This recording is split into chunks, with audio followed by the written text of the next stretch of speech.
Testing, testing, testing.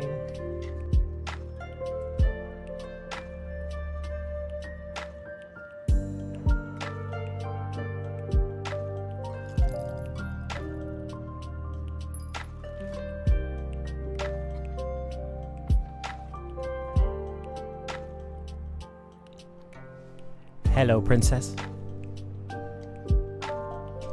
Yeah, it's night in India, but it's morning over here. It's not even 10 a.m. Let me turn that down. I'm not gonna do no big old intro. We just gonna let people file in. I wanted to try, I mean, it's only an hour earlier than before. I was actually trying to get to the studio like 8:30, but you know, I had to walk my dog and all that stuff, so I wanted to try like a really early morning stream. I also don't want to be here like when it's, you know, getting dark, so that's another reason I came kind of early. I almost didn't stream though, because another thing that happened was my main streaming camera kept shutting off on me. Thank you. It's not mine. It's Lo-Fi Girl. Yeah, this thing kept shutting off, so it was very annoying. I thought I wasn't gonna be able to stream, but I'm doing the GH5. So no two camera angles today.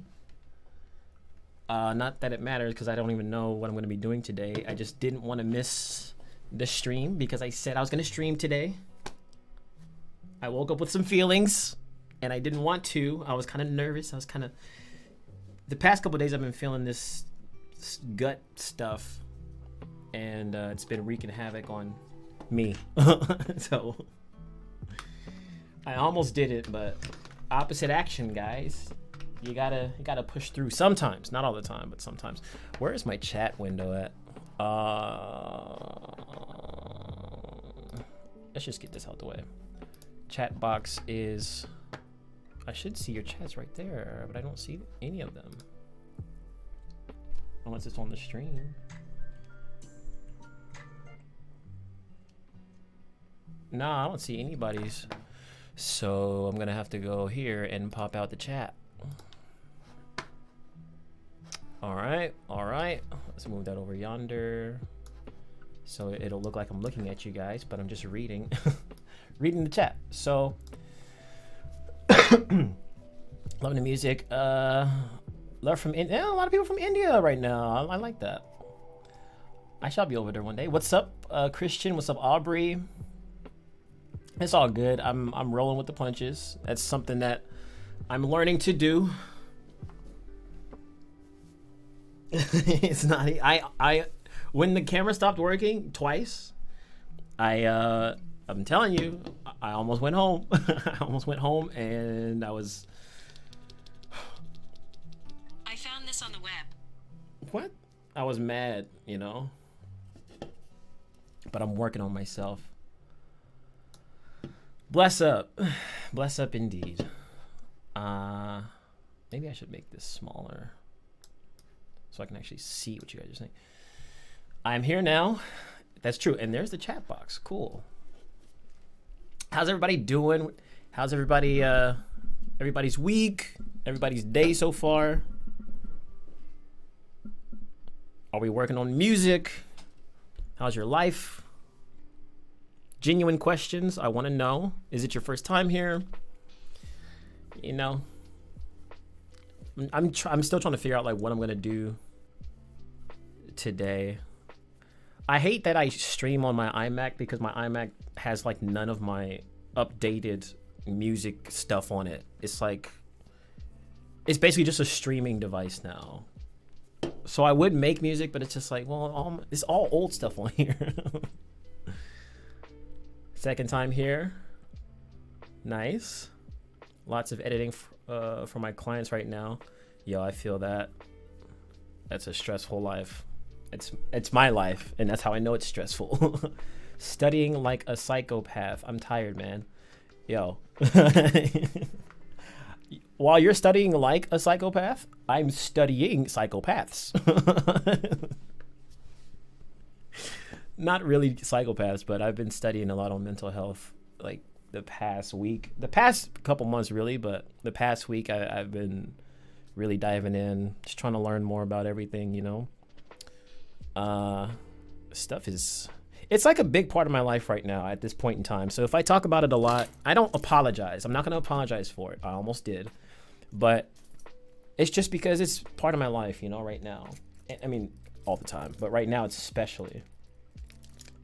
I know I've been posting a lot of TikToks about all that, a lot of Instagrams, and mentioning it a lot in my videos.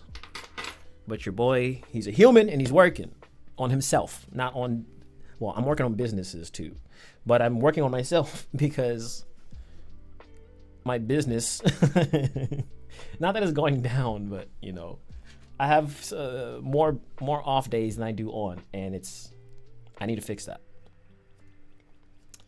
Oh, I've learned so much about myself, about these conditions, about the stigmas behind them.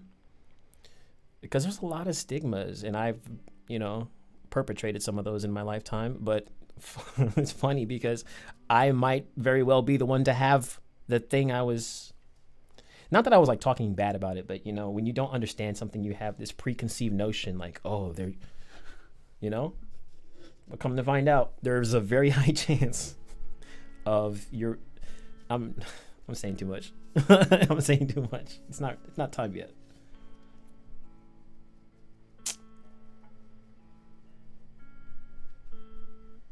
Yeah. 2 days ago was a very interesting day. Let's just put it like that. And then, yeah. How was your Thanksgiving, by the way, guys? What's up, James? Tori. My Thanksgiving was actually, it was good. It was, family came over. We had, you know, the family that lives here came over. We had, you know, good food and all that stuff. There was a minor struggle in my dog. He was kind of being rambunctious with the little ones. But that's because like my dog is very standoffish with new people. He takes a long time to get to know most people. So he kept barking at the kids because the kids kept trying to pet him. And I'm like, stay away from the dog, dude. He's going to bite you. And they kept, ooh, doggy. And then it just made me so upset because they wouldn't listen. And then I just ended up getting a really bad headache, going to my room and going to sleep. I didn't even want to go to sleep. It just happened. I felt intense emotion overcome.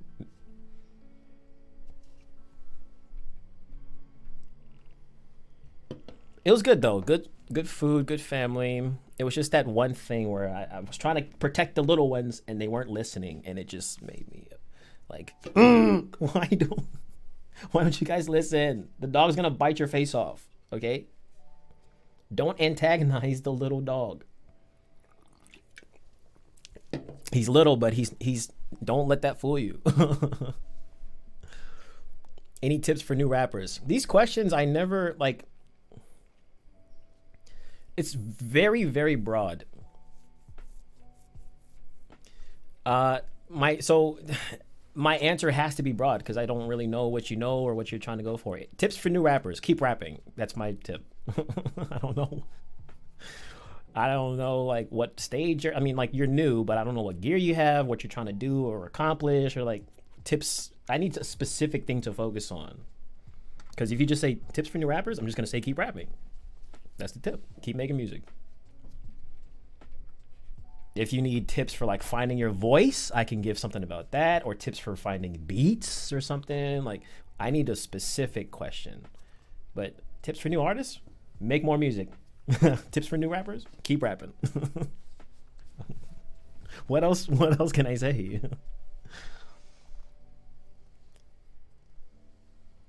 I don't do well with like the broad questions because then I just give broad answers. And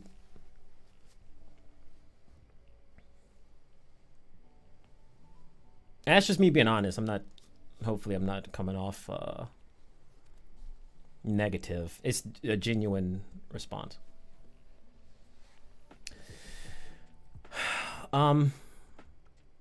Nobody told me how their Thanksgiving was. Oh, I'm asking, but nobody said anything. Let's see. I'm from Africa. We don't celebrate Thanksgiving here. Oh, I know that. I hope everyone had a good time on top of that.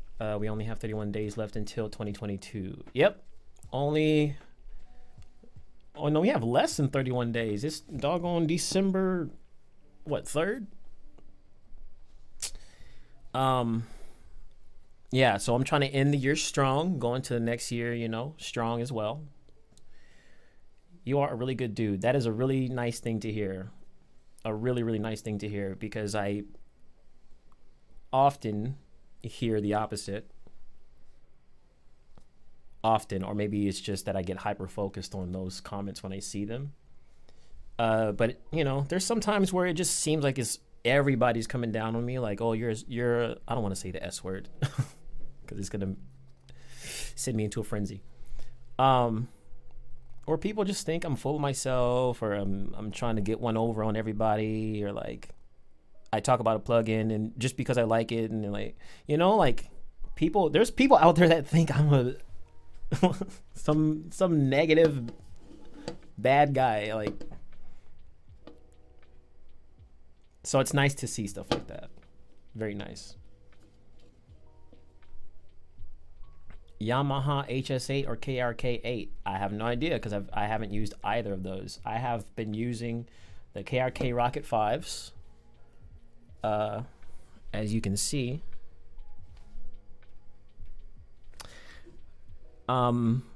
Since I bought them in 2017. And so I don't know what the Yamaha sound like, so I can't like say, oh, they're better. For me, for monitors with me, I don't really use monitors anyway. I know people say you got to mix with those and blah, blah, blah, blah, but I barely use my monitors. I only use them when I'm playing like the final exported version of a song so I can get super hype, or like the final mix of a song a couple times. But I don't ever mix on my monitors. I don't ever play stuff on my monitor. I only use them for like a final play. And it's not even, it's to test the mix, but not really, because I mix with my headphones. That's just my workflow. I don't care what other people, oh, you're not supposed, that's what I do. I don't care what you're supposed to do. It's what I do. You're not supposed to do it. You're supposed to do whatever you want to do. It's my life. Anyway. So yeah, I'm probably going to get the Yamahas after these, like when I'm ready to just, you know, update these, but I'm in no rush. I have heard great things about those, and that's why I want to step beyond the yellow cone and go to the white ones. Tips for beat blocking coming a lot.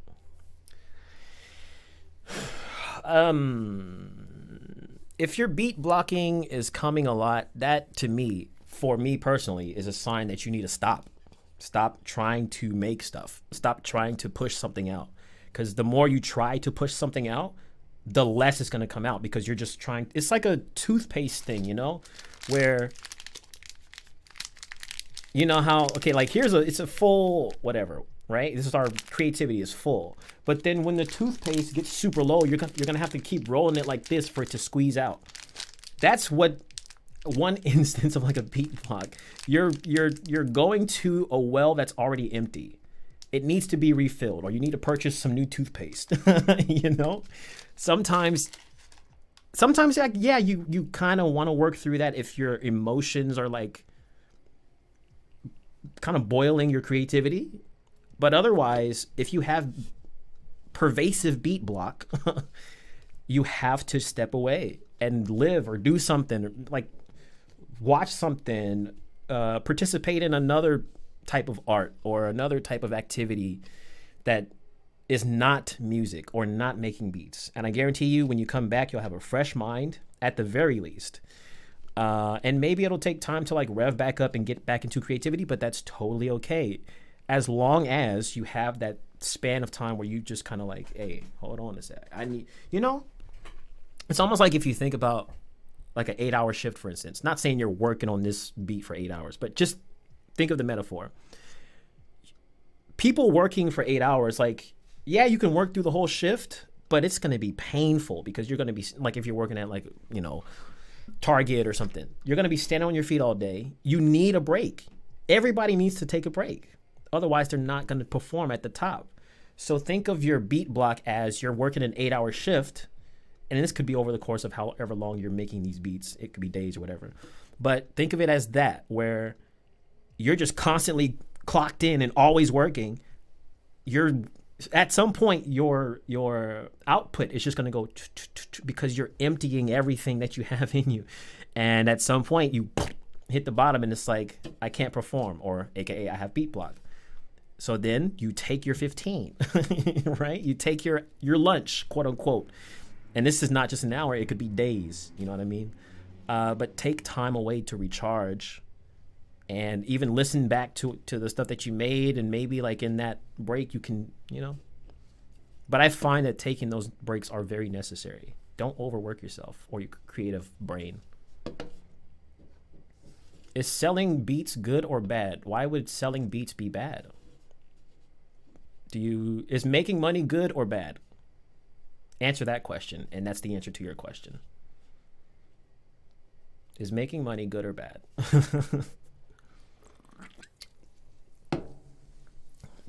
I know my answer to that question.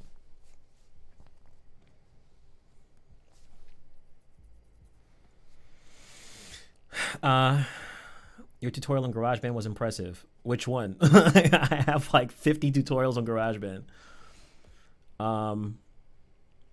But thank you. Glad I jumped online. Blessings. Blessings to you. Thank you for being here. I'm glad you chose to spend time with us here. It's rather chill. And so I appreciate it that I don't have to like tap dance to get people to come in and chill with us. Sometimes I just want to chill with you guys because, like, totally honest, I don't, and this is by my own doing, partially.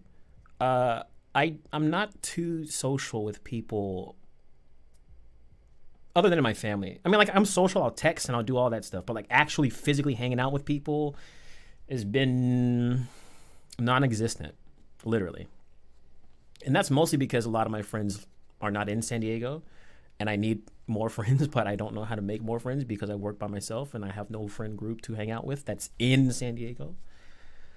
But the other part is the people that are here, I just get like nervous, man. I get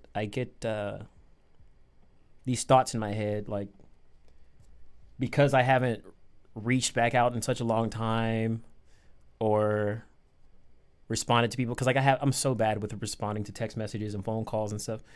I feel like when I do reach out, like, hey, let's hang out, or hey, sorry it's taking me so long, that people are going to be like,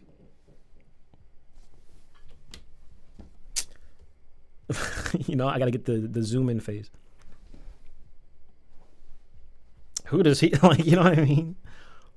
I need to shave that right there. You see, this is how I know my mustache is getting too long. When it starts curling in my mouth. It's never done that right there though. Usually it's on the tips. Sorry, it's really weird. Sorry. Bro, have you done scoring? I've wanted to.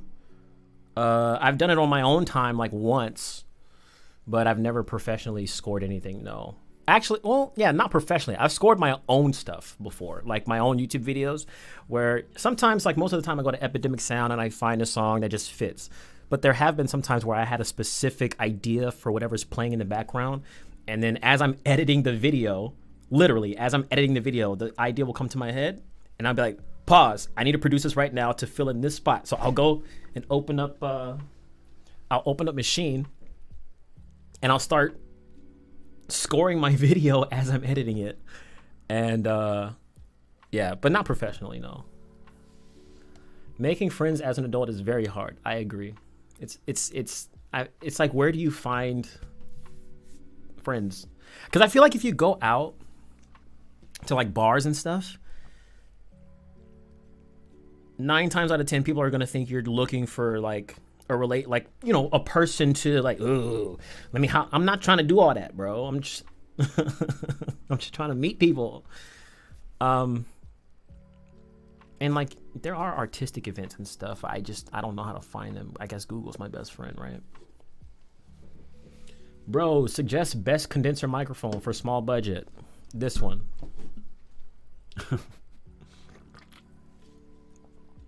That's not a joke either. If you want the smallest possible budget, the Blue Ember, I haven't used it, but Blue Microphones makes generally really good microphones, and the Ember is like $100. You do have to get an audio interface. That's going to be another at least $100. So you're looking at a $200 setup. If you get like the cheapest Focusrite Evo and the cheapest condenser microphone, or one of the cheapest. Otherwise, this one is the Bluebird SL by Blue Microphones. This is probably around $299. And this is a great microphone, as you can hear. Yeah.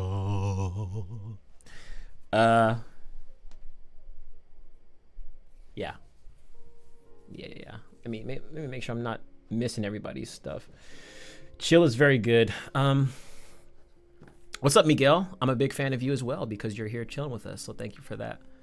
Magnus is cracking up. That's when the creative juices need to rest. Exactly.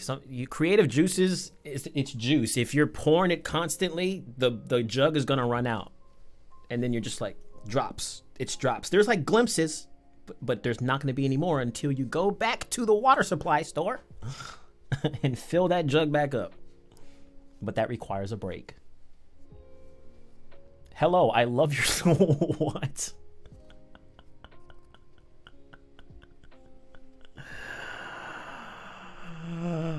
My audio is always going to be off.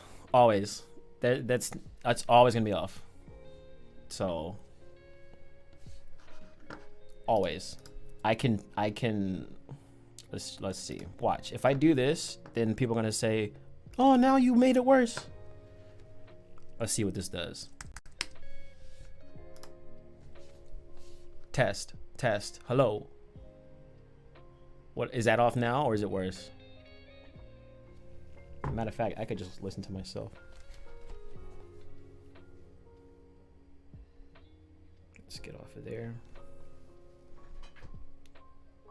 Testing.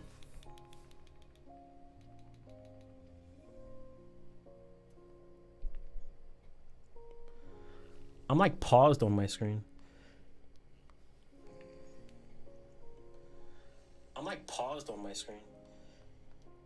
Huh. It's better. I could do more. There's an offset in here.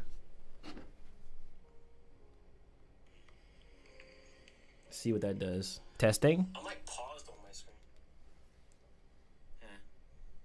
It's better. I could do more. There's an offset in here. I'm trying to test it. See what that does. Testing. I fixed it. And all it took was me typing in a number. I forgot about this setting where you can purposely offset the audio. And I hate how this thing is constantly shaking the freaking... It's a different camera. It's a different camera. It seems much more unstable. I feel like there's a constant earthquake.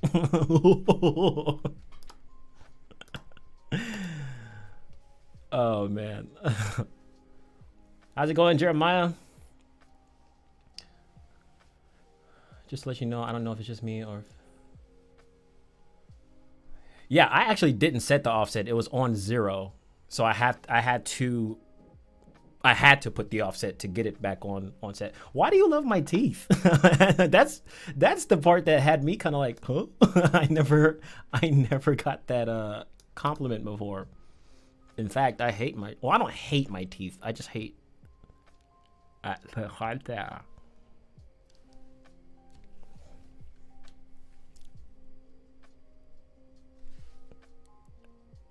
hate it. Every single day, I feel like those teeth get worse and worse, but they don't. And every single day, I feel like this gap gets bigger and bigger, but it doesn't. It's just... I'm so self-conscious about those things, but it's because I always bite inside of my lips. I tend to put that little piece right there, in there. And it's like a nervous tick, I guess. Gives you character. Yeah, I don't hate it. It's just weird sometimes. like I get hyper aware about it, and I just feel like, oh, I need to separate it, and especially when I was younger, I used to put things in between and try and like correct it myself. I know that's dangerous. Don't do that. Don't dentist yourself and end up with bleeding gums. Not because you have bleeding gums either.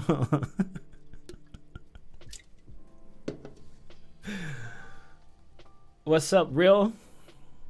Is live guitar best or paid guitar VST plugins for making music? Is there any difference? Of course there's a difference. One is real and one is fake.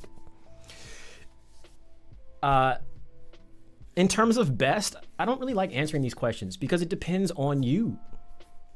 It depends on whoever's producing. For me, live guitar, if I knew how to play live guitar, would be best because then it's like the realest you can get, you know? Otherwise, the VST would be best because you don't have to lug around a guitar to, if you want to add a guitar part to your song, you can add guitar anywhere. Just get your little tiny MIDI controller and put some effects on it. Though you could change the amp afterwards in a VST with like guitar rig and machine and stuff like that. So that's a perk about having, you know, the VSTs. And they sound these days identical to actual guitars. I'm sure a guitar enthusiast can tell you the minor differences, but the average listener is never gonna know. So there is no best. It's just whatever's better for each individual person. And that goes for everything in music. Some people, this microphone's not the best. For some people, you know, Sound Doctor's not the best plugin because they want something different. But for me, I love that plugin.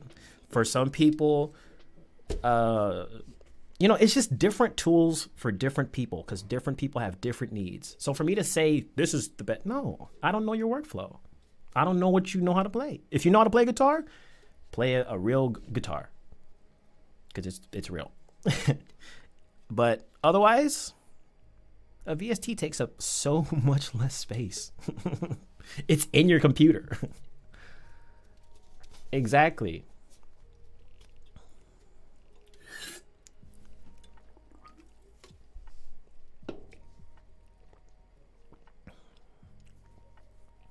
Chica, you change your name all the time. It's so hard. It's so hard to keep track. For me, I'm very bad with names as it is. So for me to like have to relearn or assign your new name to Chica, it takes a while. It's gonna take a little bit. Okay, I'm tapping. You know what? I'm gonna write this down in my notes. I'm not even joking. I'm not even joking. 2090 is Chica. You remember that time where you gave me $100 to eat what was it? It was a ruffle off the floor, and because I was joking. And this is actually still unlisted on the channel. I might post it up as a YouTube short. Actually, that's a brilliant idea. But there was one time where I was eating chips and I dropped one on the floor, and then I was joking. I'm like, "Oh, look, it's got a piece of hair on it." And then I was like, "Yo, I'll eat it." I was just joking. I was like, "I'll eat it straight off the floor if somebody gives me $100." And I was, I just put it to the side. And then like a minute later, I get $100 donation as Chica, and I'm like, "Oh, well, I gotta eat it now." Man, that's also why I like the live streams. You know what? I'm gonna see if this autofocus works. I just don't want it to like jerk around.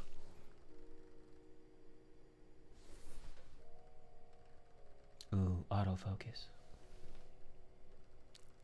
All right. That might be good. I'm tired of like keep reaching out, but I know like the lens sometimes goes real fast, and I just don't want to annoy people with that.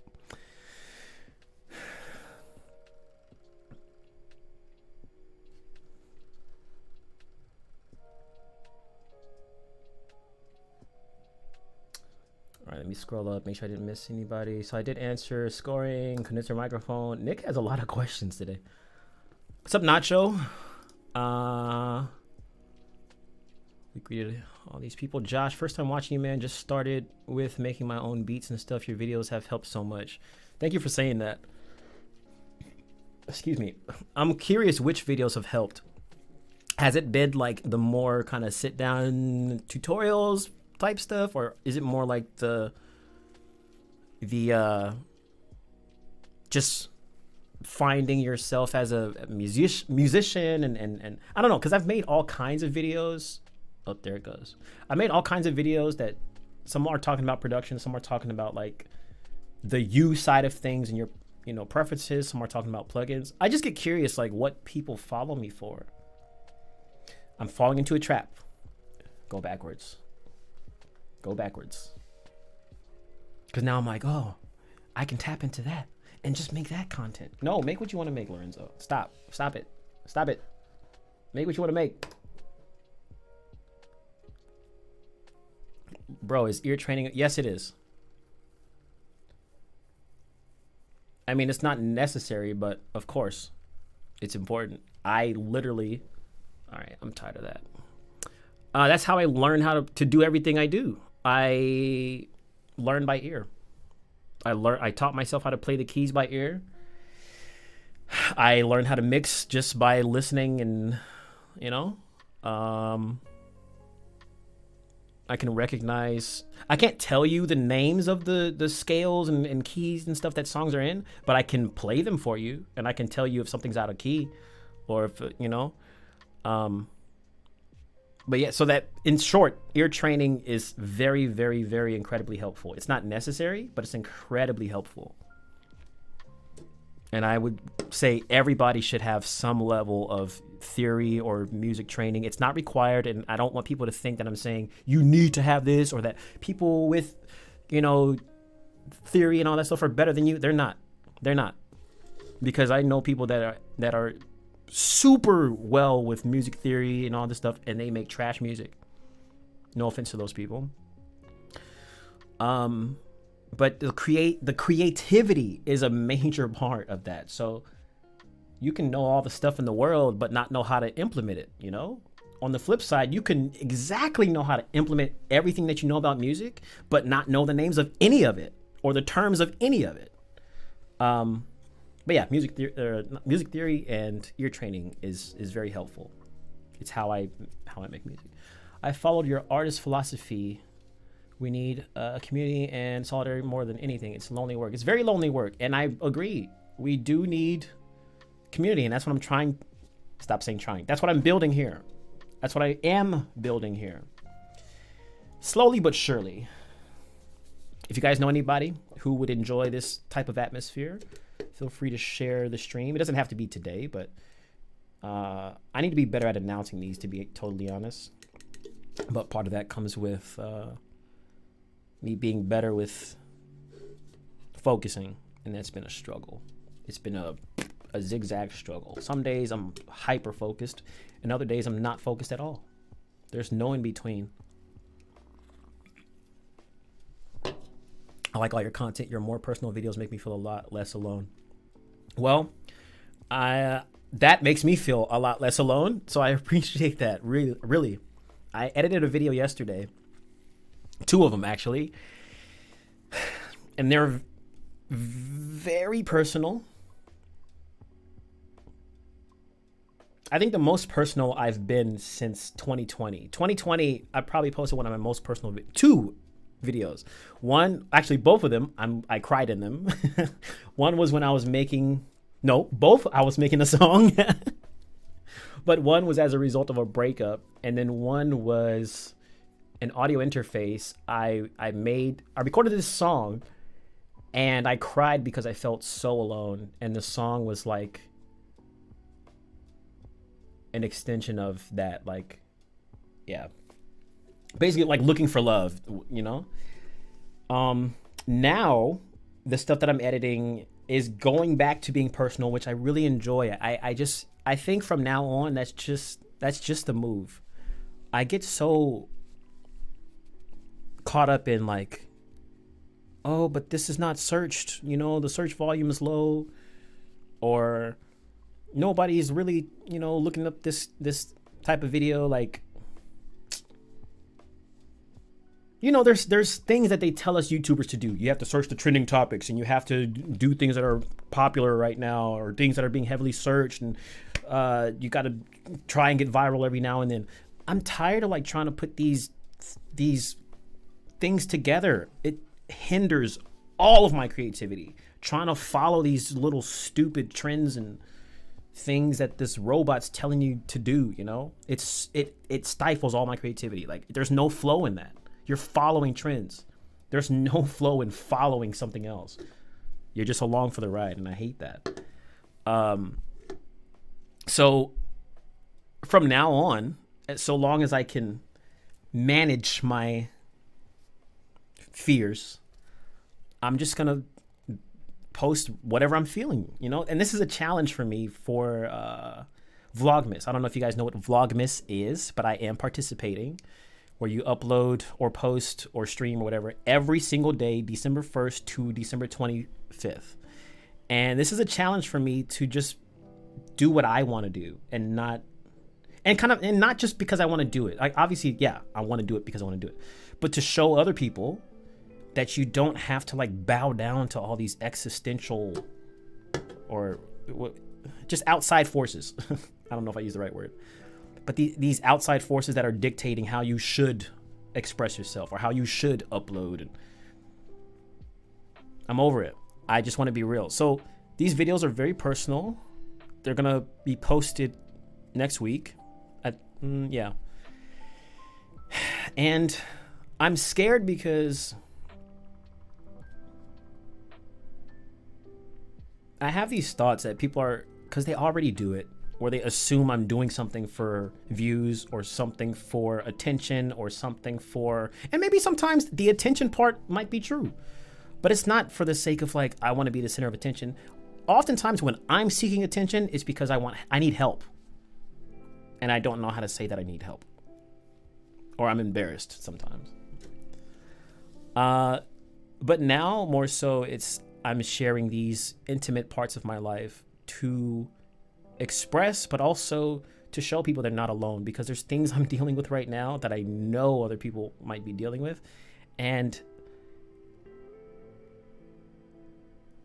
as weird as it might be for some, even myself, I think there's more good that can come from it than bad, in my opinion. It's like a journey. It's my daily life, but I'm still making music, and I'm just talking about how I feel in these days, because it's been a roller coaster up and down. And I just want to show people, like, you don't always have to be up. You don't always have to be down. You don't always have to be creating. You don't always have to be hyper focused on, you know, there's life to live and other things to focus on in life. And this mental health journey is very important to me right now. And so, like, you're gonna see kind of like my raw thoughts, I guess, and even some raw emotion. Because there's times where I film and then I literally can't control like the emotions, and then stuff just like, why is this happening? But yeah, so I think that's where I need to be. I need to stop. I mean, you know, it's so difficult balancing, because it's your job and like you want to earn money, but you want to just express yourself. That's the scary part. It's just not, when you do something different, there's no guarantees, and you have to kind of just, you know, go for it. I just worry about money a lot. I worry about money every day. I really do.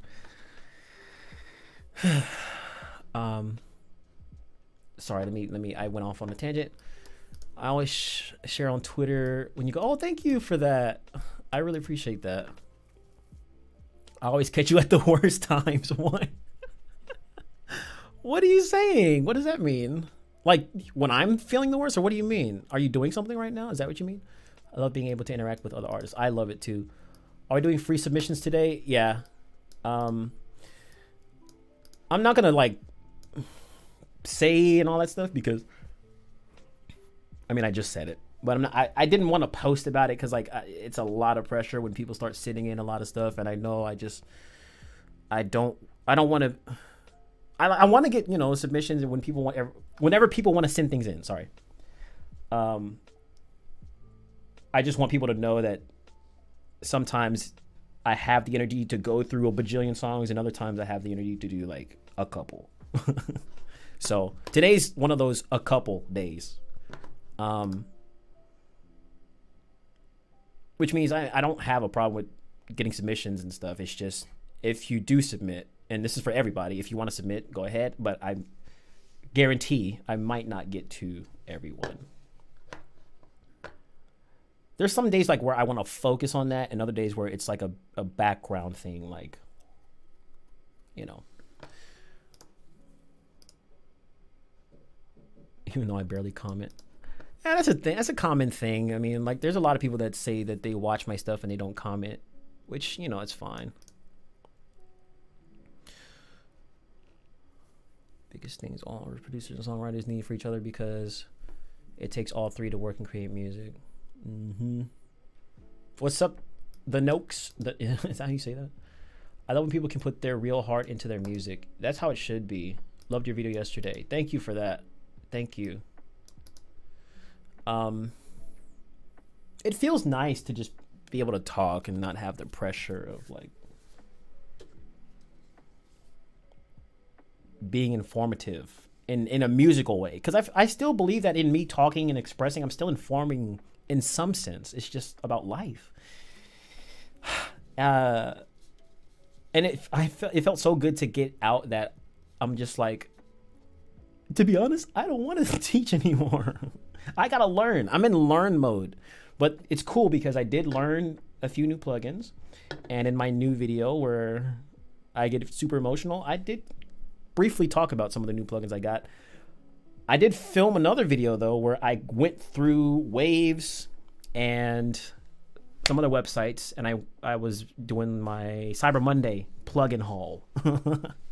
I've never seen people do like a plugin haul. So I was trying something new, but then after I filmed it, I got super critical, and I'm like, nobody's gonna want to watch this, man. But maybe I was just too harsh. I'm always harsh on myself. Let me catch up. I just feel like, okay, bro, is mixing with producing good, or mixing project after? Is mixing with producing, you mean while producing good, or mixing project after splitting wave file? I mean, it doesn't matter. Just mix. Whether you mix while you're producing or you mix after, as long as it gets mixed, there's no difference at all. It's just one is during and one is after. That's the only difference. But as long as you're mixing, there's no benefit to either or. Legend, as an artist, I have always been concerned about the journey, just grinding, and you're making music for countless hours, being completely isolated. Have you found a way to balance? No. That's the short answer, no. But that's part of why I'm doing all this searching and mental health stuff, because I feel like that's part, for me, I can't speak for anybody else, but for me, that's part of why I can't find that balance. Because right now, my balance is 95% work, always do something, always produce, always make music, always edit a video, always work. And then 5% of me resting, and then feeling guilty that I'm resting for that 5%. So then I stop the 5% and I reel it back to 2%, and now I'm 98% working. Like, I talk about this in my video. I haven't found that balance yet, because I'm so tied to my work and what I give people. It's been incredibly hard for me to separate those two and pull back, like, time for myself, time for everything else. Right now, it's just time for everything and everyone else, and a little bit for me. And that's, I think, why I deal so much with all these issues too. Not all of them, but some of them. So I'm still trying to find that balance myself, to be totally honest. And in fact, 2 days ago when I had this breakdown, it's because I felt isolated. And I realized I was isolating myself. I sat here in this chair and I filmed the video and I was like, bro, I haven't hung out with people in so long and people I haven't reached back out to. And I just, got anxious about it. And then all of a sudden, I was like, so then I grabbed my phone, please. I'm like recording voice message. Hey, I don't want to be a loner. Literally reaching out to people, You seem like quite an attuned, emotional person. You would be correct. What do you feel about that in yourself? I'm that way too, and it makes me plug into a lot of pain, but I love being switched on.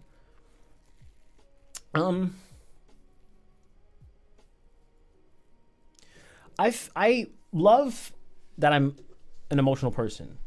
I think it's the best part about me, if I'm being honest, my emotion, because I feel so tapped into, and this is sometimes to a detriment of myself, but I feel so tapped into how I know I feel. I know how I feel all the time. And I feel like I have a good sense of how other people feel, like the whole empathy thing. But because of that, I feel I can use that too much and read into it too much, where I'll misunderstand someone's emotional response or something as something totally different or something totally extreme. And even my own self, like I'll have my own emotional responses that are totally, as they say in the therapy field, dysregulated. It's too much reaction for what's going on. So it's both my best part about me, because I feel I love that emotional side and I can express it and I'm human. But then on the other hand, when it's bad emotions, it just sucks me into a wormhole that I can never get out of. It's either too much or, well, it's always too much. It's always too much. But it's either like making me feel like, oh, like I'm in the heavens, or like I'm getting sucked into hell with Elon. Because that man is the devil. Sorry, Elon stans. I used to like him too, but no. Guy's getting on my nerves. And he's forcing himself into my Twitter ads. New suggested tweet from Elon. I don't follow that man. What? Get out of here. Dude is YouTubing me, man. He's forcing himself on my phone. Just like they did with that album. But yeah, this emotion, I know I'm like probably so behind in the chat, but this emotional comment is part of what I'm researching in the condition I may have, because I've always been super emotional and, in my opinion, super reactive to those emotions. You guys have seen me in live streams 2020, 2021, where it'll be the smallest thing that kind of like spikes that emotion. And being friends and family, between friends and family, or some say replacing friends who do the same profession. Wait, let me see. As an artist, I've been concerned about the journey. Oh, okay. I already answered this. That's just an extension of what you're saying. Editing for a family that's doing Vlogmas, and I'm about to be level 10 busy. Yo, yeah. But just imagine doing that for yourself too. Like, well, it would be the same thing. It would be the same thing. It's tough. Well, I would say it's more tough because when I'm done filming, I hate that I have to edit this stuff too. It's like, okay, all done. Oh, no, I'm not. If I had an online career, to me, attention would be a huge commodity. Attention from other humans feels good. It really does. I don't care if people perceive that in me. It's like, I don't care either. My care only comes from when people perceive negative things about me. They never control like what I do. Like I'm never gonna have or feel like somebody thinks something negative of me, and it's going to make me stop doing that thing. For instance, when I was using Sound Doctor, and still do, people are like, oh, this is a scam and you're just doing it because it made me feel horrible. But guess what? I still use the plugin because I like it. But I still feel horrible because now people think I'm a scammer. Like, I'm just using a plugin. So this is the negative part of my emotions. I have a hard time when people perceive things about me, even though I know it's not true and I still do what I want to do. I feel like garbage because it's not true. And when people say things that aren't true and they have no basis, they don't even know me from a can of beans. They just met me and watched a 2-minute YouTube video or a 2-minute segment, and now they know everything about me in my life. No, not gonna lie, bro. It seemed like you did. It makes me highly nervous, and then like I start to snowball. And I think like, oh, what if all my other subscribers see this and they think the same thing? And then somebody makes an exposed video and then I get, and then like I lose everything and people just leave me. That's how I feel every day. Yeah. So needed. Posted anyway. Thank you. You're not late, man. What's up? I'm just now seeing your message because I'm still trying to catch up to all these questions and things. Rockers is in the building. Sometimes I'm like, I want to say Rockers. Sometimes I want to say Anthony. So I'd be like, you're not alone. Oh yeah. I'm glad I'm not. Video perfection kills your creativity was actually amazing. Thank you for that. There shall be more to come. I think because I have a lot of these thoughts, I tend to hold them back because of these fears of people perceiving me negatively and things. But I'm trying to do the opposite action, and just opposite action is a big thing in DBT. I don't know if you guys know what DBT is, but it's like a set of tools that you what's the word? Implement. Good God, man. I have major brain fog today. You might know what that means.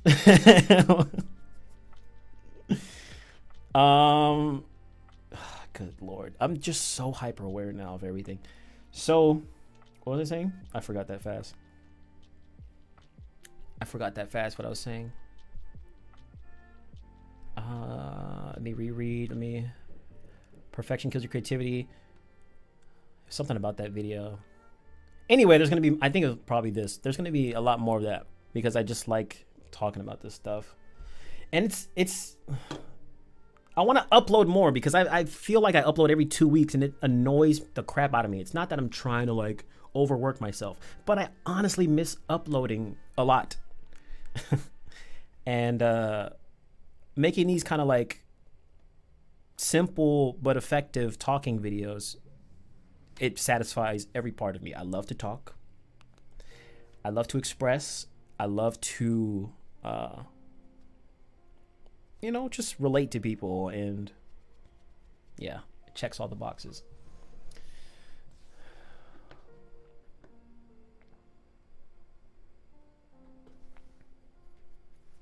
Struggle with that too because it's hard being an adult. I mean, in school you were basically forced to hang around other people, make friends consistently every day. Now as an adult, it's all on you. Exactly, it's all on you.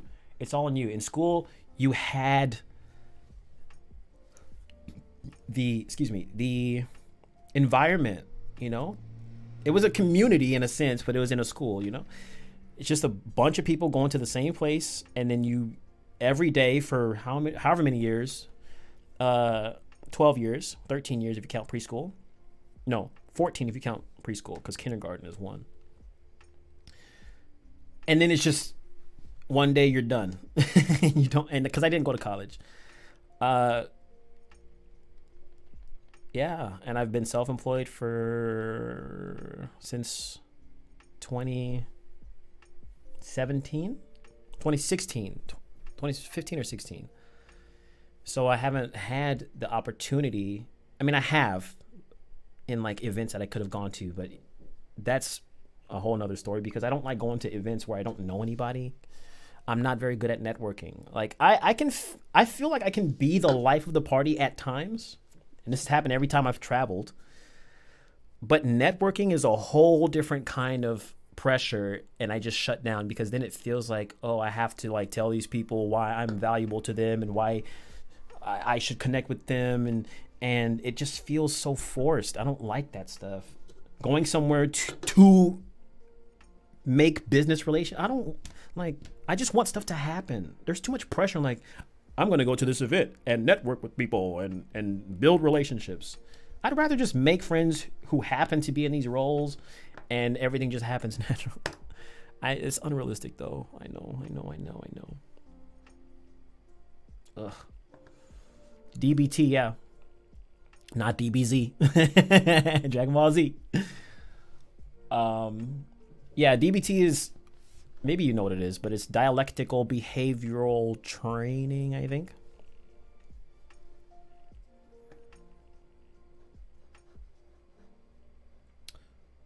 Bro is having second pair of studio monitors for mastering. I see many producers have one studio monitor and a second for mastering, because I only have. You don't need all this stuff, man. You don't even need one pair of monitors. You don't. It's good to have if you have the money and you want to invest into it, but you don't need none of that stuff. Just get some headphones. I never mix or master with my speakers ever. So you don't need 4, 5, 6, 7, 8, 9, 10 pairs of speakers unless you're like really, really, really getting into it as a profession, or you're really, really, really an audiophile with money to blow on all these random speakers. I don't see a need for having 30 pairs of speakers, because I don't have a big professional studio. I'm just making music for myself. Yes, it's professionally done, but come on. People, regular listeners, are not going to notice these very tiny differences that having a second pair of speakers is going to do, you know? Nobody cares about that stuff. It's just extra. Nobody cares. So no, it doesn't matter. You can have 40 pairs of speakers. It doesn't matter.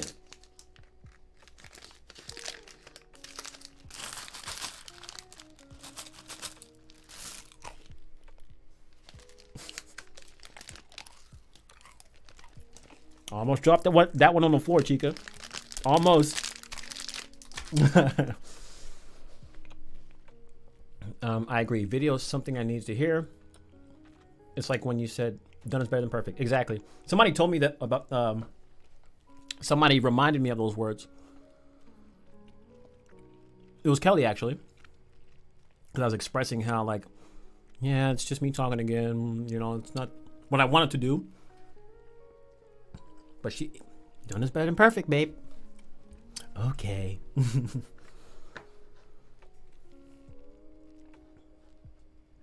I love emotionality in men. In dating, it can feel lonely experiencing strong emotion when most men aren't able to match my level of emotion. I think that's how it's been for me prior to like me now. But even in my relationships, I've always been, again, prior to now, the more emotional person. I've felt like I've always been emotionally intense with other people that I've been with, and it's pushed them away because it was so intense and often kind of fast. Which is a whole nother story. But yeah, I agree, because like I love the emotional side that I have, but so many people see it as a weakness. Men see it as a weakness. There's a lot of women that see it as a weakness and think, oh, if you cry, get out of here. You're all this red pill stuff. I hate it with a passion. If I feel like crying, I'm gonna cry. If I'm sad, I'm gonna be sad. There's times where, yeah, sure, times where you suck it up. There's other times you let it out, or you go crazy. I've been in both situations where I bottle it up because people tell us we're supposed to be, oh yeah, and I bottle it up, and guess what happens? Then you end up the capital S word. because you feel like nobody listens to you, nobody cares about you, and you can't express yourself because nobody.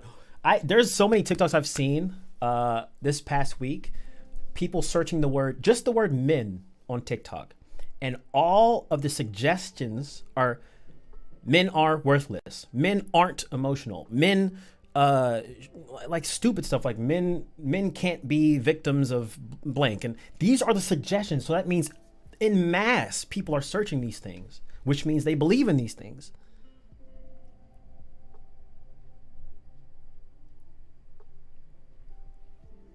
And it's times like that where I just hate. I hate. I hate how society looks at every man and generalizes every man. I get it. There's bad men out there. But why am little old me, who's never done anything to you, why do I have to suffer? Oh, but when they say all men, they're just talking about... No, I asked to clarify, and they say, no, I mean all men, including you. Like, oh, okay, stranger who's never known me a day in their life. That stuff is it can be debilitating, you know? It's bad enough feeling like people don't care about you. Even if it's not true, I recognize that as well. But then to have, like, strangers feel like you don't matter, it's just... Ooh. Men are lonelier than ever. And people seem to not care at all. Honestly. But I'm going to keep being emotional. I'm going to keep showing it. I'm going to keep sharing it. Go ahead. Tell me how we shouldn't be. Go ahead. I'm going to keep showing it. I'm not talking to you guys. I'm talking to those people on TikTok. Let me read from the bottom. Yo, Legend, do you lick fire trucks? Yes, I lick fire trucks every Saturday. Excuse me. I licked one just before I came here, and it tasted like a cherry apple, but it was a little buzzy. You know, it had a buzz to it.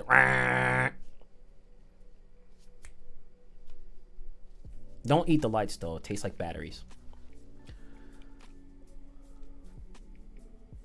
Why you use Mac, not Windows? Is Mac best? I use Mac because I want to use Mac. Please, Nick, I'm gonna Nick. Hard Rock Nick. Please. Okay. I'm gonna tell you this. I have no problem with the questions you're asking, but if you're gonna ask me the best something, I'm not gonna give you an answer because there is no best. It depends on you. Don't ask me what the best is. Please, don't. You can have suggestions or something, but the best. There's no best. I don't believe in that anymore. So don't ask. I'm not going to answer if you ask again. There is no best. Case by case. For you, Windows maybe, Mac maybe. For Joe Blow across the street, maybe he's on Linux. I don't care. There's no best. Whatever you want to use. Stop asking, please. I'm going to give you the same answer every time. Whatever works for you. For me, Mac works for me. I got started on PC and Windows and FL Studio, but I don't use it anymore. I switched to Mac because for me, that's what I like better. There's no best anything. And that's that. All right? No more best questions. Please. You can phrase it differently, like what do you suggest for operating system, or why do you use Mac, but don't ask me what the best blank is. I'm not going to answer.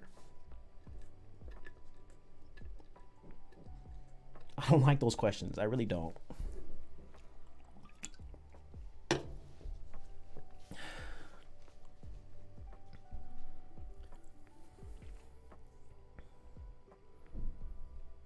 You keep being you, dang it. Bro, do you listen to other countries' songs? Of course I do. I mean, I don't go out and search it, but when I find some dope songs, yeah. I've listened to Japanese music. I've listened to music from India. I've listened to Spanish music. I mean, yeah. To me, music is music. If it sounds good and I like it, I don't care what, as long as they're not saying crazy stuff. But how am I gonna know that when I don't understand some of the languages? But if it sounds good, yeah. Legend is next. I'm gonna be Take Care too. No, why do you say that? What's the worst? I appreciate that question more than the best. Because nobody asks what's the worst thing. I'll answer those, but don't ask me the best. Just ask me for recommendations, please.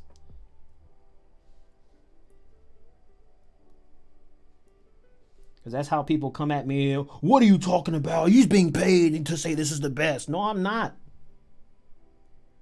It's just a tool. So, yeah.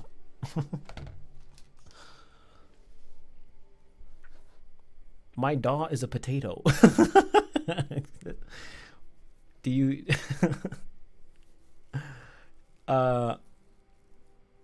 Interesting. Fame or citizen? I don't know what that means. I use machine and Logic. That's me too. I use machine to produce, Logic to record. Every now and then I might produce in Logic, but usually I don't.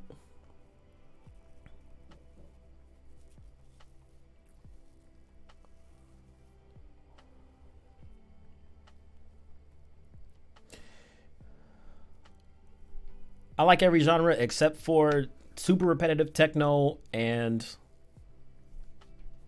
anything that's like, I'm gonna haunt your dreams and worship demons and all that stuff.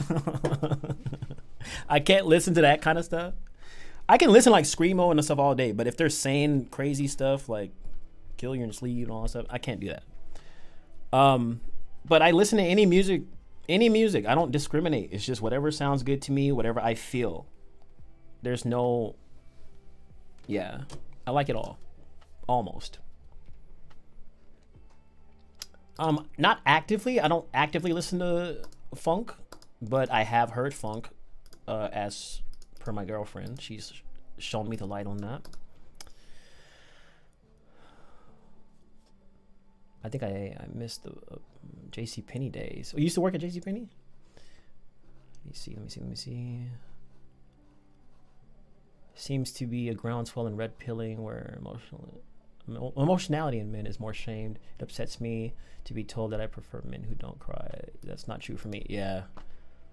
I'm glad that's not true because, bruh, that's like asking to set someone up for a mental disorder. Because what I'm learning in all this studying is that when you repress your emotions, for whatever reason, repressing how you feel all the time is dangerous in the long term. That can mess with your mind if you're not someone who's privy to doing that. Always hiding how you feel. I mean, from experience, I can tell you, it's a quick way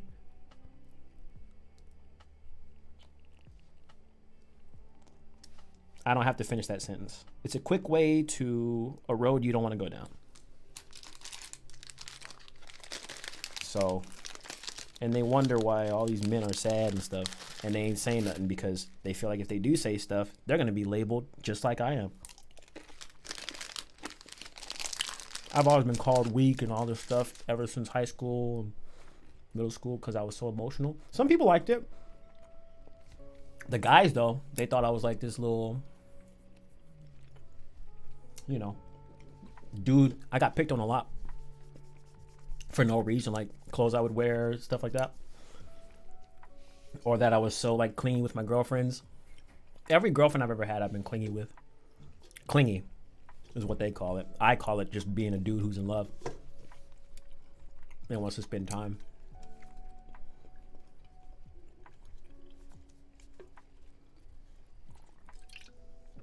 But yeah, they make you feel bad for everything as a guy. Everything. I think every day there's something new that I feel. It's like, I don't know. Being a man is there's gonna be people that disagree with this. But as a man, I'm telling you, being a man is hard. It's very hard.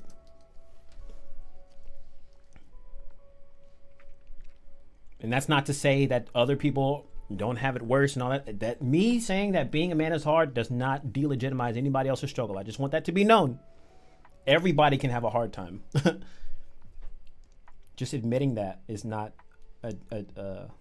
you know, because people seem to think that if you have a complaint or you say something, that automatically you're saying that, no, you're not having any problems. No, we're both having issues. Society as a whole. Anyway.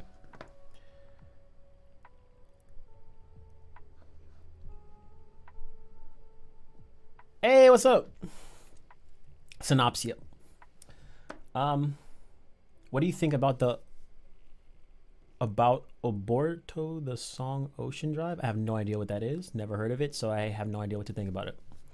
Other than it's a weird name. Sorry, I don't know.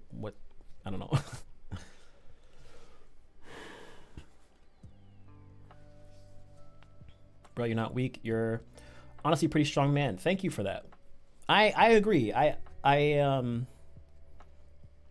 fluctuate. I do fluctuate. There's times I feel weaker and times I feel stronger. Maybe that's anybody, but yeah. Which audio interface do I use most? The only one that I have. Evo 4. I'm currently in the market for a new one, which I've been testing. This is the Audio Fuse.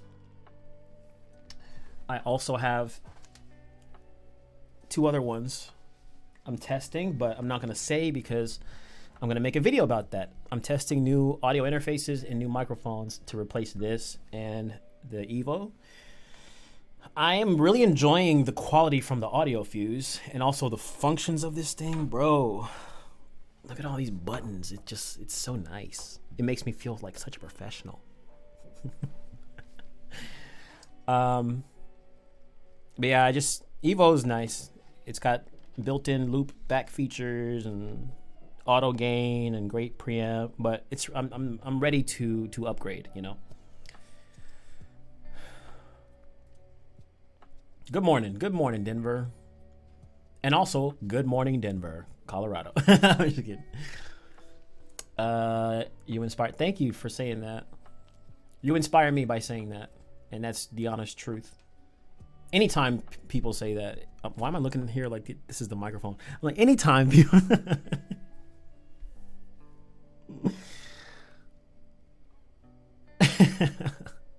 You are very strong because you are honest. That's most important. Yeah. I like being honest. I like being forward.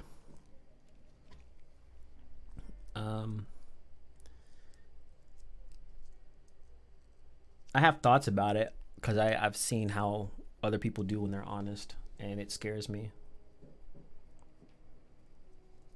Like, granted, like some of the people that I get scared by is because they go a little too far, then they start saying stuff that's crazy because they have mental disorders. Kanye West.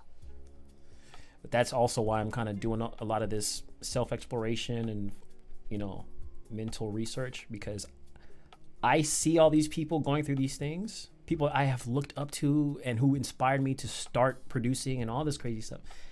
And I see what they're doing and saying. And I don't want to fall into the same, you know. I need to maintain control. That's because you never know with this stuff, man. Like, one moment you feel totally fine. It's like, excuse me. It's like, am I acting when I have these issues? I feel like I'm an actor, like I'm faking it sometimes when I feel good about myself. Like, what was last week? Was that just an act? And then I'll go through an episode again, and I'm like, oh, no, that was no act. But, like, you just feel guilty, you know, for feeling these ways, and they're sometimes uncontrollable. It just happens. This morning, I was walking my dog, and out of nowhere, I just felt like, and you know, like that feeling when you're about to cry, and your eyes get kind of warm, and then like the droplets start to form. I'm like, what is happening, bro? I just stepped outside for a walk. And just before that, my stomach was hurting. Stomach aches and pains and just doing flips and stuff. Why did I bring that up? Why did I bring that up? Oh, my honesty. Yeah. Just all kinds of stuff going on. Just, I have said too much. Do you mix mostly in Machine? I mix my beats in Machine. Because my beats are all I do in Machine. So I mix the beats in Machine and I mix the vocals in Logic. Because the beats are made in Machine and the vocals are recorded in Logic. So I mix in both evenly. You really inspired me this year. I really appreciate everything you bring to the world. Oh man, you're gonna make me emotional.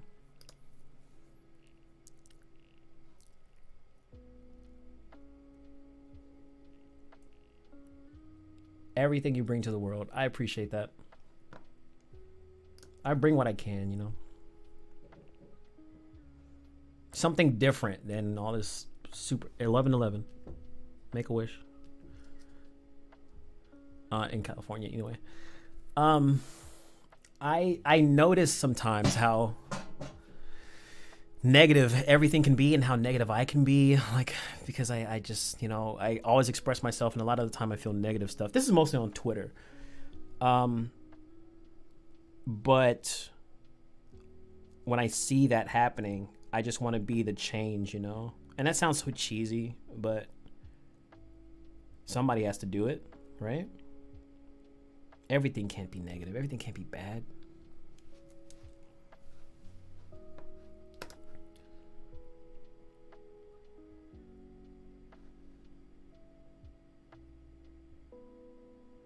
Do you have any advice for someone who self-critiques and second-guesses themselves?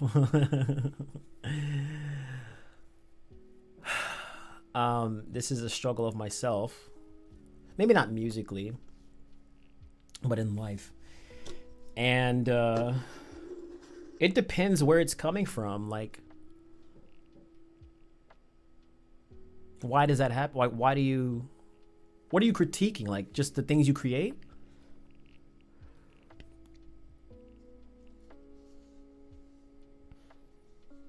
And when you create these things, do you feel happy with them when you initially create them? If you feel initially happy when you create them, and then the critiquing comes afterwards, that's just like you, again, second guessing. Yeah, and you should just,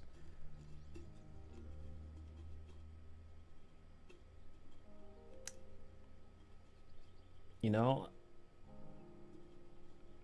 it's a hard question to answer because I have, again, I have that same problem. I don't even know what I would tell myself. I would tell myself that the critiques are not valid. Like, they're sometimes they are, but other times it's too much. Matter of fact, watch my video yesterday if you haven't. The video on perfectionism. That actually might answer your question because for me, my perfectionism is a form of critiquing. You know, I wanted everything to be perfect, so I critique all the time because it has to be perfect. It's unrealistic. So just think in that sense.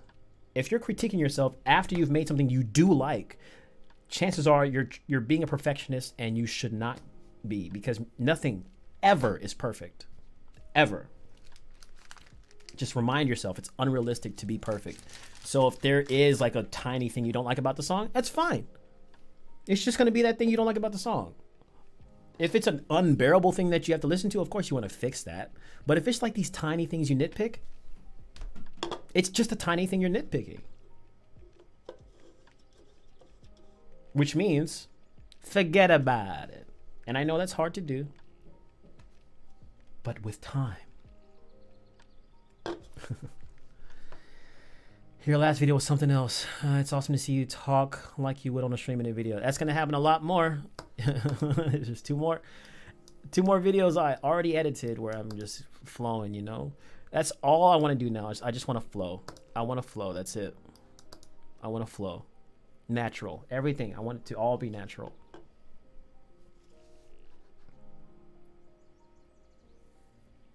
You submitted a song for your uncle that passed in August. Thank you for the inspiration during that time, man. Oh man, oh man, oh man.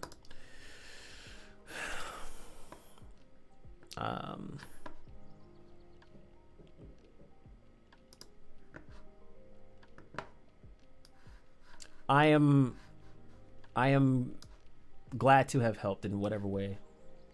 I'm always happy to help in those ways.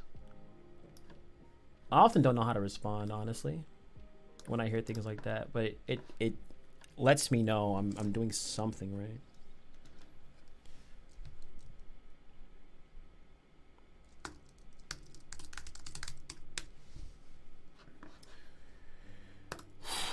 I feel you on these days. Everything makes me cry.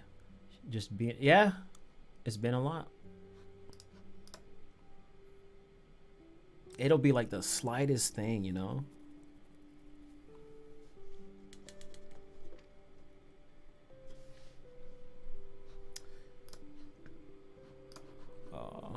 Funny thing about honesty is that it's fair subjective, just like the truth. Your honesty might not be my honesty, just like my truth might be your truth. I agree with the truth thing. I think honesty, I think I know what you're trying to say. To me, I just see honesty as honesty. Like, everybody can be honest and everybody can lie. So honesty is it's just telling the truth.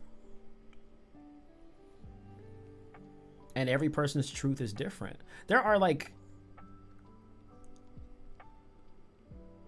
universal truths, and then there are personal truths. And we got to be honest about both. Not saying that you're saying otherwise. I'm just making a statement. Did you send it to my email, Anthony?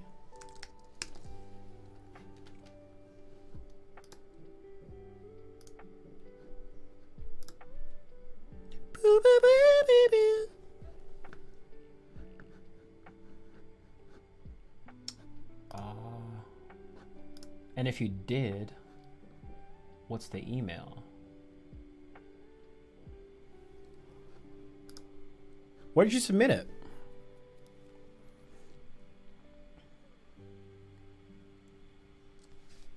Oh, Daniel's in here. Yeah, I never used to be so emotional, for example, watching a movie, but lately I've been feeling it a bit more and getting a bit teary-eyed at more situations. I need to get my glasses on. Oh, this has got a strain. The old switcheroo to the Calvin. My Calvins. These are my Calvins, guys. My Calvin Klein.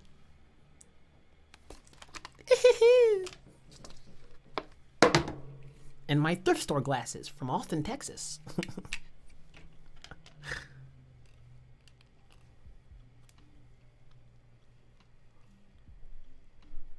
I've been wearing Calvin on my face since last year.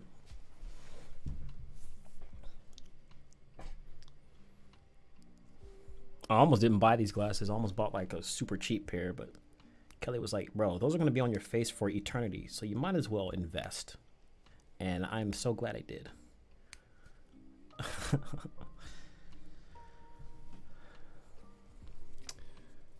On the website? Is it,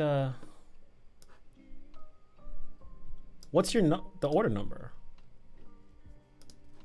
Oh, it's from the last time you sent in, right?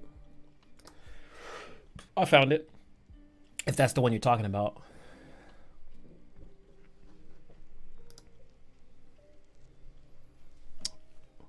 It's got a lot of junk on the lenses, man. Who is this rich man? Where?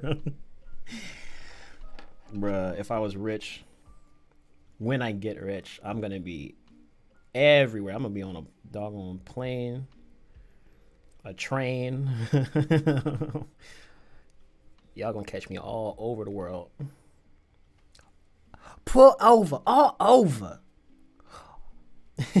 Guys, well, Eddie Murphy, the joke was, it was more so about a cop. He's like, pull over.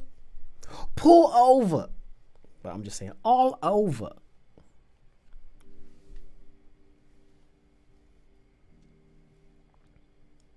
That feels... I hate how when glasses have like a fog on there, you can't get it off. And then like you're looking and you just see a big fat cloud in front of your eye.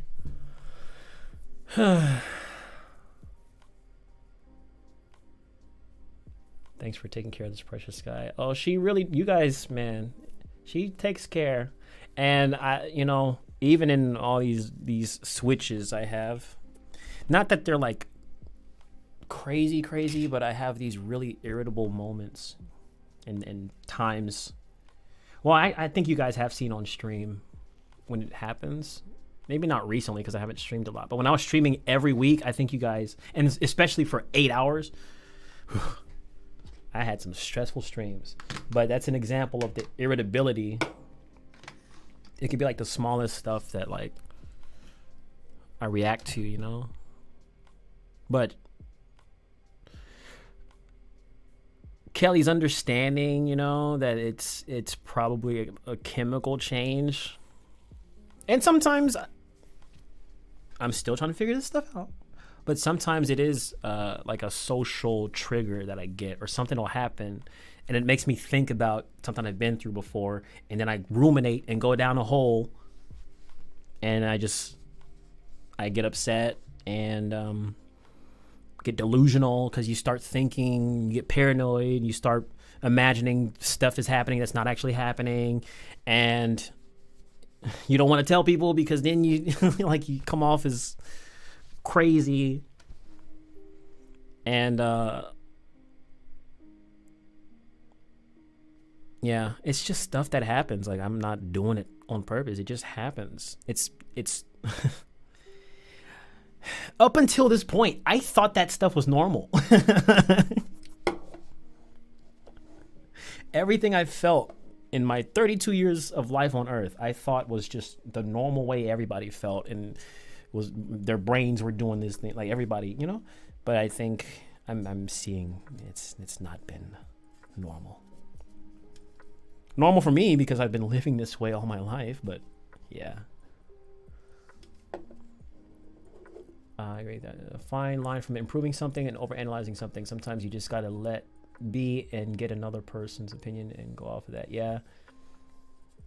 Sorry, I just now read that. As Juice WRLD said, our idea of perfect is imperfect because we ain't that. Exactly. That's a nice nice quote. Men with feeling are rare, bruh. They are. Thank you for answering. I'm just critiquing my mixing mastering ability and overall musical ability, always comparing myself to others. Well, yeah, that's the thing. I do the same. I tend to compare myself to people who are further along than I am in their careers, or they get more views than I do, more plays than I do, especially with, I hate this time of year because Spotify Wrapped comes out, and I know that's supposed to be a time where you share your number. I don't even like doing that anymore because all I do, I see everybody else's numbers, and all my friends, some of my friends have 20 million streams and 10 million streams and 5 million streams, and I'm sitting here like, bro, my little measly 9,000. Like, what am I doing wrong? What am I not doing? Like, how are you guys getting these billions of streams and making a living off your music, and I have to freaking slave over a camera and edit and do all this crazy stuff just to make $3, or just to be offered free product? So offensive, man. These companies, they be trying to pull one on you. We'll give you free product for making a basically commercial for us. Maybe you can give this product to your bank and they can accept it as payment. Get lost, man. Get lost. I only did that because I got 69 streams on the spot. Nice. Thanks for sharing and being open. It's refreshing. Of course. Hello, I'm Brian, and now subscribe. Hello, Brian, and thank you for subscribing. No, I have it here in my it's still here. If that's it. Is that it right there? Because if that's it, then I have it. And I can play it after I kind of skim through this.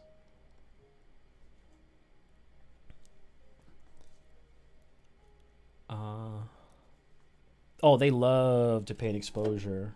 Exposure or free product. It's always those two. And then the moment you're like, well, this is what I do for a living, and this is the business that I run, not a charity. So here are my rates, and if you would like any of these in particular, then let me know. Well, our budget is only $200, so if you can do that, and meanwhile my price is like $1,500, we can pay you $200 maybe. I mean, him and Han is like these billion-dollar companies. Like, bro, you're making hundreds of millions of dollars a year, and you can't pay me $1,000. What were you, who were you paying before to do your advertisements and commercials? How much were you paying? Were you paying these professional marketing companies $500 to make these freaking? Were you paying these large companies in exposure and free product? No. So why do you think that I can do that? So disrespectful, man. I get it, business. Oh yeah, no, it's disrespectful. That's what it is. Straight up. Disrespectful. I don't work for free, man. How am I getting on these topics? I don't know. It is okay. I worked for an agency for a while, and they have big budgets. They just see how low they can go. I realized this when a certain company, I will say agency, approached me for a campaign, and the pay was okay. It wasn't my asking price by any means. First of all, there was a point where they tried to finagle extra content out of me because they slipped it in the contract. Like, I was working with them long term, so we had like this ongoing thing where I would make the same amount of videos for the same amount of pay.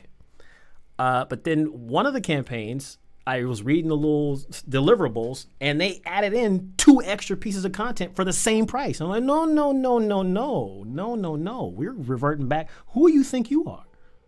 Trying to be Sly Dog over here. No. So I got that reverted back. Then I made this video. I was told I had to reshoot parts of the video, but honestly, I had to reshoot the whole thing because they said the reason for the reshoot was that I didn't use the updated version of this particular software, which meant everything I captured had the old version, which meant I had to record the entire video over again, which meant I had to produce and record an entirely new song all over again. I told them, I'm going to need time to do this. Y'all, like, give me 2 weeks. I'm going to need 2 weeks. And then he said, no, you have a day. I did it. I shouldn't have, but I did it. In a day, because I'm just that damn good at everything I do. And out of nowhere, we feel bad for having to make you do this. We're going to give you an extra $1,000. Where did that come from? That's how I know you have money. We'll just throw an extra $1,000 for the trouble. What? You should have paid me that in the first place.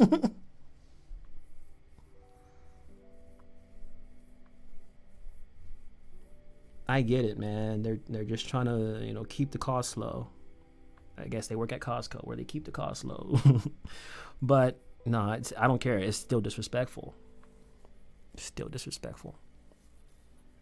To force me to I stressed for probably like 2 months after that, because guess what? I was 2 months behind because of that one time, that one day I had to shift everything for these people. I didn't have to, but I'm a people pleaser, so I did.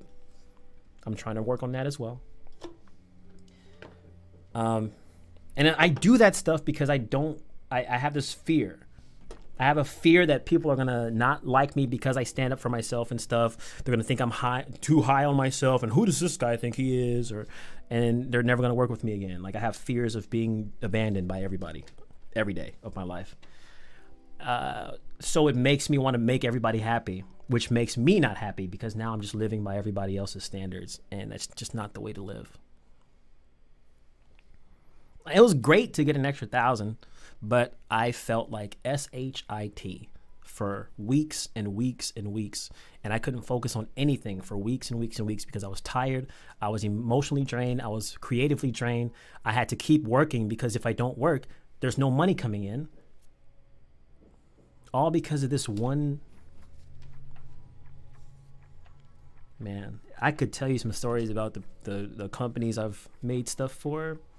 I'm not going to. Maybe one day when I write a book or something, or they make a documentary about my life on Netflix, or maybe a YouTube original about. Yeah, that I'd much rather be on YouTube, unless Netflix gives me a nice payday, a Kanye West payday.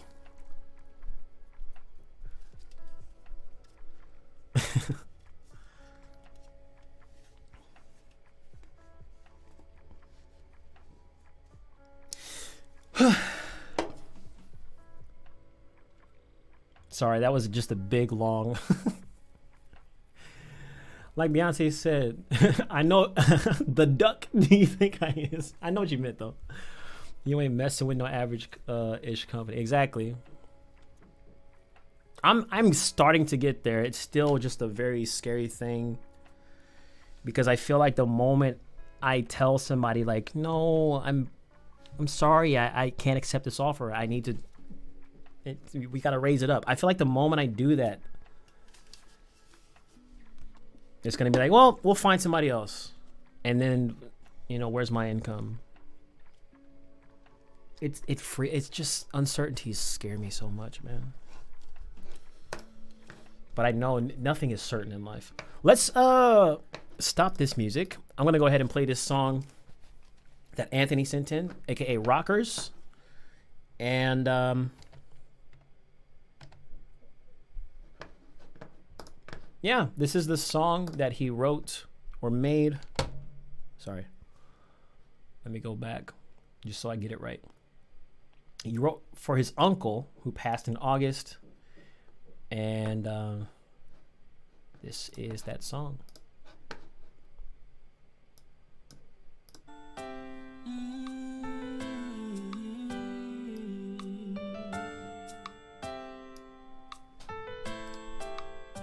Though you're gone and I miss you, but the impact you make lasts forever. You can hear it fine, yeah? Though you're gone and we'll miss you, all the times that you gave, all the things that you do, all the years that you fought. After all you've been through, you live on. There are days when I look back at the time that we shared, the joy on your face, and the meals that you gave, waking us up for devotion, showing us how to pray. Jesus is the answer. You taught us every day. Yeah. You raised a family, built a community, impacting so many lives. Now it seems. Yes. Set hearts on fire. Great harmonies.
Saving so many lives now we see. Sang on the choir, set hearts on fire. And right now you are soaring high. Yet you're gone, yet you're gone. I miss you, but the impact you made lasts forever. Yeah. Yeah.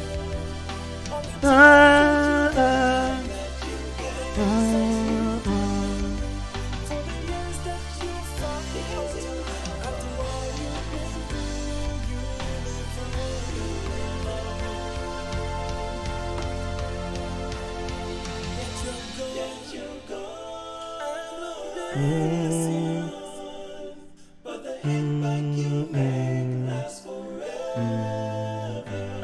Yet you're gone, yet you're gone. And we'll miss you. What's up, man? Times that you gave, all the things that you do, all the years that you fought, after all you've been through, you live on. I got chills. Woo. My brain, it's like from my brain, it's like, and it trickles down my back, man. Oh, nice. That was so nice. That was beautiful. Harmony's always on point, man. With you, harmony's always on point. I think that's why one reason why we relate so much, because we love the harmonies in our songs, or harmonies, period. Like, but that was really well written. The progressions, as you could see, I was vibing. It kind of reminded me that just that one progression with the I know that's just like a section of the whole thing, but that part reminded me of this song by Ryan Leslie. What was it called? I Choose You. You introduced me to life like I never know. Boom, boom, boom, boom, da-da-dum. So yeah, those progressions are always nice, but the harmonies, I think, are the highlights of your songs, much like mine. Thank you for sending that in, man. And I am sure that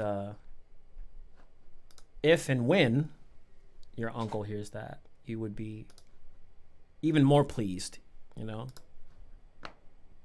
It's a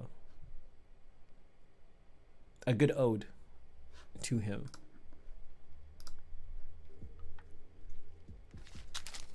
A beautiful ode. Not just a good, but a beautiful one.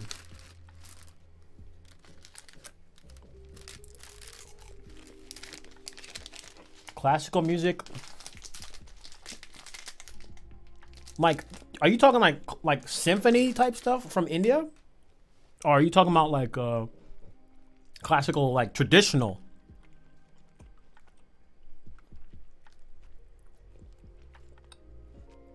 I inspired that?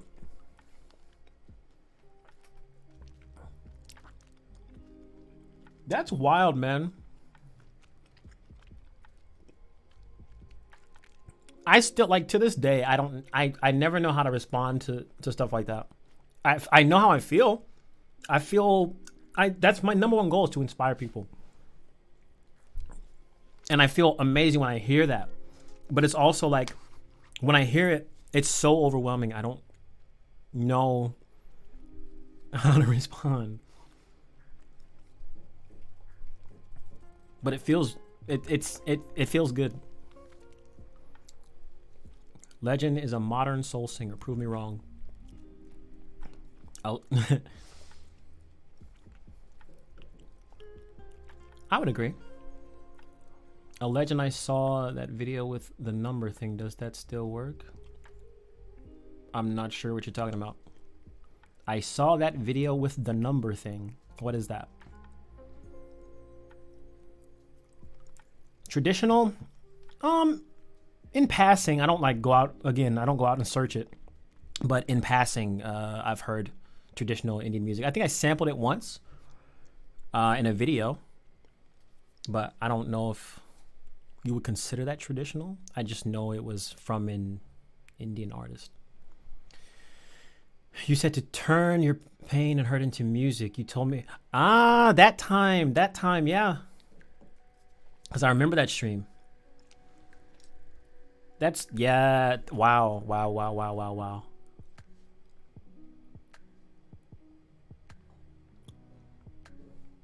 I'm like going, my brain is working. I can't communicate but I'm glad. I'm very glad.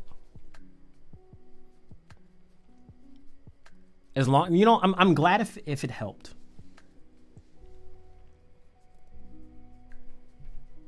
Because to me, when I make stuff, even if it's from hurt, it helps, My brother told me yesterday that for creativity, like creating at least for me, creating in a place of hurt and a place of like, I don't want to say turmoil, but like when you're going through a transformation of sorts, that's the best time to create. Transformation or like a hard, you know what I mean? I can't remember exactly the words he used. There's a reason why, but it has to do with human design.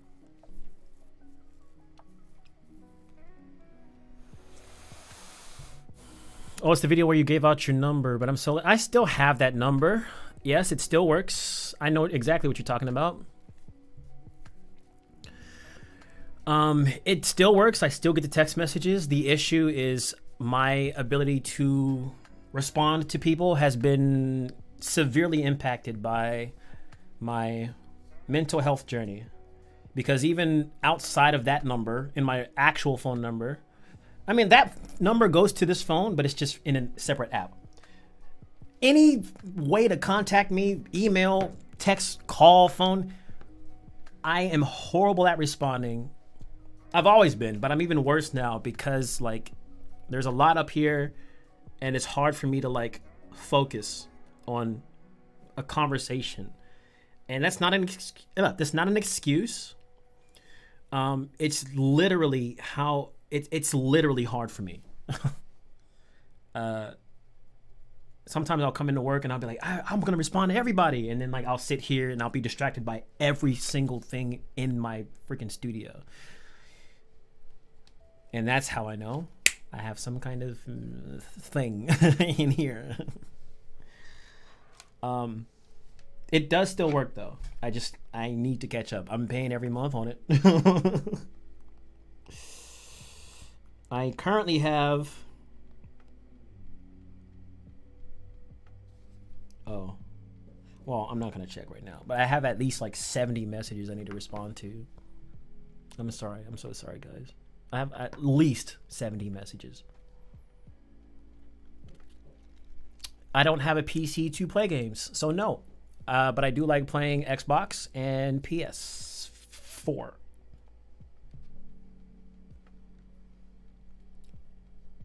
But yeah, my number still works. It does. I'm really gonna, I don't want to say try. I'm going to get better at responding. I'm improving. I know you don't see it now, but I'm just speaking things into existence.